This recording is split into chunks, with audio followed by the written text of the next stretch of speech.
Olha só a coincidência, minha gente. Enquanto Eduardo Bolsonaro vai parar no banco dos réus no Supremo Federal por tentar pressionar o Brasil lá de fora, aparece uma pistola ligada a Jair Bolsonaro circulando por aí, saindo da casa onde ele cumpre prisão domiciliar. É a família que passou anos falando em lei e ordem, mas agora vive tendo que explicar arma, pressão internacional e tentativa de escapar da justiça. Veja. A defesa de Jair Bolsonaro tem 24 horas para explicar ao Supremo por que o ex-presidente mantinha uma arma de fogo em casa durante a prisão domiciliar humanitária. A determinação é do ministro Alexandre de Moraes. Olha, Cid, essa arma foi apreendida ontem por volta de 11h30 da noite numa via expressa aqui do Distrito Federal, conhecida como Pistão Norte, na região de Taguatinga, aqui no Distrito Federal. A arma estava num veículo que era conduzido pelo servidor Estácio Leite da Silva, que atua como segurança do ex-presidente Jair Bolsonaro. Ele foi parado numa blitz da Polícia Militar do Distrito Federal e os policiais identificaram uma arma no assoalho desse veículo, um veículo modelo Honda Civic. Essa arma é uma pistola Glock 9mm que foi encontrada dentro desse veículo. O que o servidor, o que esse segurança, o Estácio Leite da Silva, falou quando foi questionado pelos policiais militares? Primeiro, ele se apresentou como integrante do Gabinete de Segurança Institucional e ele disse que estava levando essa pistola para fazer um reparo, para fazer um conserto e que em seguida levaria de volta essa pistola até a residência do ex-presidente Jair Bolsonaro. Devolveria essa pistola ao ex-presidente Jair Bolsonaro. E aí, Sadi, houve uma contradição nas declarações desse servidor, segundo as informações da Polícia Militar. Num primeiro momento, ele falou que essa arma estava registrada na sua carteira funcional, mas depois ele admitiu que a arma pertencia, na verdade, ao ex-presidente Jair Bolsonaro. E aí os policiais fizeram uma consulta aos registros oficiais do Exército e identificaram que a arma pertence sim ao ex-presidente Jair Bolsonaro. Eu tenho 2 pontos. Também me remeteu ao episódio do Roberto Jefferson, que ensejou, inclusive, várias referências, né, do Ministério Público Federal na época sobre como aquele arsenal estava disponível a Roberto Jefferson. Inclusive, durante o período da prisão domiciliar, ele chegou a adquirir munição e tudo mais. Havia inclusive uma referência a uma mudança de endereço do local de depósito das armas, que era um endereço em Brasília, e as armas tinham ido parar em Coronel Levi Gasparian, né, o município dele na região serrana. O Marcelo Lins lembrou que o Bausa disse que não havia na decisão do ministro Alexandre de Moraes de conceder a domiciliar a determinação de verificar ou de retirada de armas. Para mim isso é óbvio. Eu não acho natural que um preso...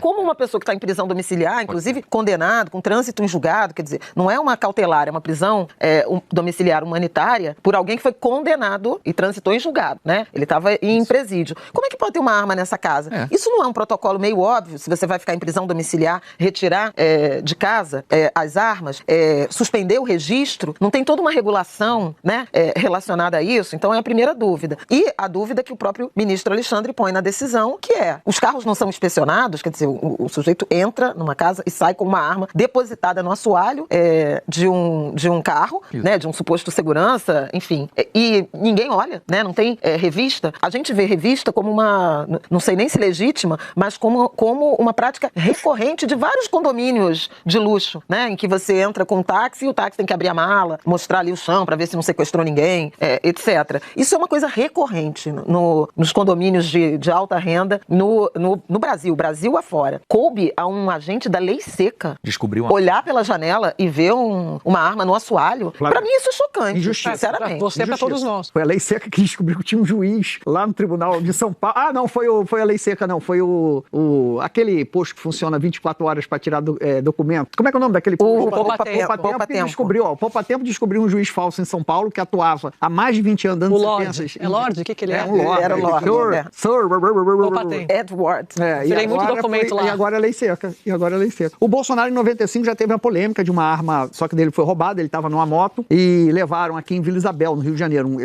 Outros 2 motociclistas chegaram, 2 ladrões, e levaram a moto, deixaram o Bolsonaro a pé e a pistola. Então aí houve uma confusão tremenda, houve uma grande mobilização de policiais para ajudar Bolsonaro. Bolsonaro sai da delegacia e vai para uma favela ali achando que está lá. Depois houve a devolução da moto e aí você tem várias versões. Uma delas é que o policial Rony Lessa, né, teria ajudado, ele era, na época, um policial do 9º Batalhão, e a outra é que o próprio traficante, com medo de uma invasão do exército, devolveu a moto e a arma do Bolsonaro. A primeira turma do Supremo julga hoje o ex-deputado Eduardo Bolsonaro por coação. O filho do ex-presidente é réu por tentar interferir no processo contra a tentativa de golpe. O PGR disse que Eduardo Bolsonaro, ele incitou o governo norte-americano para retaliar o Brasil e também autoridades brasileiras, e o objetivo desse tipo de retaliação que ele teria feito no ano passado seria justamente tentar frear o julgamento da trama golpista envolvendo o 8 de janeiro, julgamento no qual o pai dele, o ex-presidente Jair Bolsonaro, era réu e foi condenado por 27 anos de prisão. Eduardo Bolsonaro, a gente lembra, está morando nos Estados Unidos desde fevereiro do ano passado. Ele teve também o mandato dele cassado aqui na Câmara dos Deputados no fim do ano passado, e a pena para o crime de coação em caso de condenação é de 1 a 4 anos de prisão, e se ele for condenado, Eduardo Bolsonaro pode ficar inelegível. Então a gente vai acompanhar esse julgamento que está para começar a qualquer momento na primeira turma do Supremo Tribunal Federal. Para mim, a grande dúvida desse processo é se, no futuro, todas as investigações que envolvem dinheiro que foi dado pelo Daniel Porcaro para a produção do filme Dark Horse não acabe sendo incluída nesse processo como uma hipótese de que esse dinheiro foi utilizado para sustentar o Eduardo e sustentar a campanha do Eduardo o lobby do Eduardo Bolsonaro junto à Casa Branca, junto ao Departamento de Estado, para sanções contra o governo. Pra isso, eu contei é super interessante, porque foi a entrevista, aquela do diretor-geral da Polícia Federal, do André aqui, né? Ele falava de 3 vertentes nessa investigação relacionada à destinação do dinheiro do Porcaro, supostamente para financiar o filme. Uma seria a inclusão no próprio guarda-chuva inquérito do Banco Master, né, as operações do Master. Outra seria uma vertente independente, uma investigação própria sobre esse episódio do dinheiro para financiar a cinebiografia. E outra seria exatamente ser incluído no contexto da ação penal de coação no curso do processo, porque teriam recursos que teriam sido usados para financiar essa ação contra o Brasil e autoridades brasileiras. Eu lembro de contar aqui também essa apuração, que há uma suspeita dentro dessas linhas de investigação, até foi recuperar a apuração, que é se esse dinheiro do filme não é um esquema de captação de recursos de facções criminosas com lavagem de dinheiro para financiamento da extrema-direita no Brasil e no mundo. Então isso é uma outra linha de investigação. Se esse dinheiro, resumindo, se não foi para o filme. Pretexto mas para utilizar para outra coisa. O que você falou, Felipe? Imagens ao vivo, não, que eu tô sem, não estou conseguindo abrir. Imagens ao vivo da primeira turma do Supremo, que está julgando se o Eduardo Bolsonaro cometeu crime de coação no curso do processo da tentativa de golpe de Estado. O relator, vocês estão vendo agora, o Alexandre de Moraes, apresenta o relatório com os principais pontos do caso. Então, o Alexandre de Moraes é o relator, nessa turma tem o ministro Zanin, Dino, a ministra Carmen Lúcia. Tinha o ministro Fux pediu a transferência depois do julgamento do golpe lá para a segunda turma, então essa turma ficou com 4, não tem mais, porque está faltando um ministro para a vaga do ministro Barroso, porque eles indicaram o governo de Messias foi rejeitado, Otávio. Pois é, o Senado rejeitou o Messias e até agora não tem nenhuma ação contra o Ciro Nogueira, né? Ninguém está questionando ali se quebrou decoro ou não. Esse crime de coação, eu acho que quem produziu as próprias provas foi o próprio Eduardo Bolsonaro, né? Ele mesmo não esconde de ninguém que é o autor intelectual, pelo menos, e também o executor, né? Ele se gaba disso. Então, acho que é um julgamento que provavelmente ele será condenado. E eu acho que tem uma outra questão, o Eduardo pretende ser suplente de senador na eleição de São Paulo. E aí eu acho que essa é uma questão interessante sobre esse julgamento acontecer justamente agora. O registro de candidaturas, me falha a memória, acho que é 15 de agosto, acho que é a data final. Como vai correr a questão sobre se o Eduardo, uma vez que ele foi cassado, mas ele foi cassado por faltas e não por um processo legal, então ele é elegível, né, até esse momento, se esse processo, uma eventual condenação, não impede dele ser candidato a suplente em São Paulo. Acho que essa é a discussão. O que vai acontecer com ele do ponto... Porque até a Ana Flor trouxe isso ontem aqui, da aposta dessa turma do Eduardo Bolsonaro no TSE. Exatamente. Essa nova composição do TSE, que já está sob comando do ministro Cássio Nunes Marques. Eles acham que num TSE que eles chamam de menos hostil a eles, pode ter algum jogo para o Eduardo do ponto de vista eleitoral. Olha, antes dessa condenação, que deve sair hoje, esse raciocínio valia. Mas com a condenação e com os outros fatos que aconteceram, acho muito difícil o TSE aprovar o Eduardo Bolsonaro como candidato suplente e tal. Acho que ele não tem muito futuro, não. Minha gente, tem dia que a realidade parece roteiro pronto. De um lado, Eduardo Bolsonaro sendo julgado no Supremo por coação no curso do processo. Do outro, Jair Bolsonaro tendo que explicar por que mantinha uma arma em casa durante prisão domiciliar humanitária. E aí eu pergunto, isso é coincidência ou é o retrato perfeito de um grupo político que nunca aceitou limites? Vamos por partes. No caso da arma, a pergunta é simples e direta. Como é que um ex-presidente condenado, cumprindo prisão domiciliar, ainda tinha uma pistola em casa? E mais, a arma teria saído da residência para reparo e depois voltaria para Bolsonaro? Gente, isso não é detalhe burocrático, isso é gravíssimo, porque prisão domiciliar não é férias em condomínio. Prisão domiciliar continua sendo prisão. Tem regra, tem controle, tem fiscalização. E o mais irônico é que essa arma só aparece porque foi encontrada numa abordagem. Ou seja, não foi um grande esquema de inteligência. Foi a fiscalização comum que acabou revelando uma situação absurda.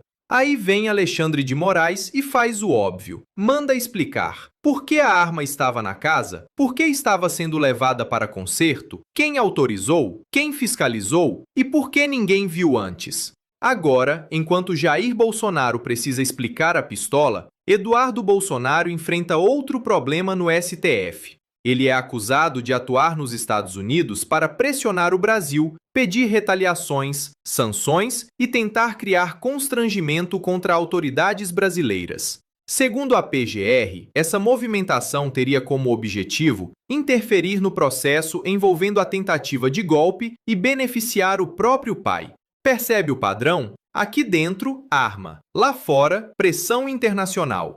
Sempre a mesma lógica. Quando a democracia não serve aos interesses deles, eles tentam dobrar a democracia no grito, na ameaça, no constrangimento ou na chantagem política. E tem uma coisa que precisa ser dita. Eduardo Bolsonaro não foi para os Estados Unidos fazer turismo político. Ele construiu uma narrativa contra o próprio país. Tentou vender a imagem de que o Brasil era uma ditadura porque as instituições começaram a responsabilizar quem atacou a democracia. É aquela velha inversão bolsonarista. Quem flerta com golpe se diz perseguido. Quem ataca a justiça se diz vítima. Quem pede sanção contra o próprio país se chama de patriota. Patriota? Patriota não trabalha para prejudicar o Brasil lá fora. Patriota não torce contra trabalhador, contra a empresa brasileira, contra a economia nacional, só para proteger o projeto de poder da própria família. E agora, com esse julgamento, Eduardo pode enfrentar consequências sérias. A acusação envolve coação no curso do processo, crime que pode levar à condenação e também embaralhar seus planos eleitorais. O STF não está julgando opinião política, está julgando se houve tentativa de interferir no funcionamento da justiça brasileira. No fundo, os dois casos mostram a mesma coisa. Acabou aquela era em que a família Bolsonaro fazia o que queria e depois chamava tudo de perseguição. A justiça está perguntando, o Supremo está cobrando, as instituições estão olhando. E a pergunta que fica é, se fosse qualquer cidadão comum em prisão domiciliar com arma em casa, será que teria tanta paciência? Se fosse qualquer brasileiro pedindo sanção estrangeira contra o próprio país, será que seria chamado de defensor da liberdade? A verdade é que o bolsonarismo sempre pregou lei e ordem para os outros. Mas, quando a lei bate na porta deles, aí vira perseguição. Quando a ordem chega para a família, aí eles gritam censura, abuso, ditadura. Só que democracia não é isso. Democracia é regra para todo mundo, inclusive para ex-presidente, inclusive para filho de ex-presidente, inclusive para quem passou anos achando que estava acima da Constituição. E agora, minha gente, a conta chegou. Uma pistola para explicar, um julgamento para enfrentar e uma narrativa de vítima que já não convence mais tanta gente.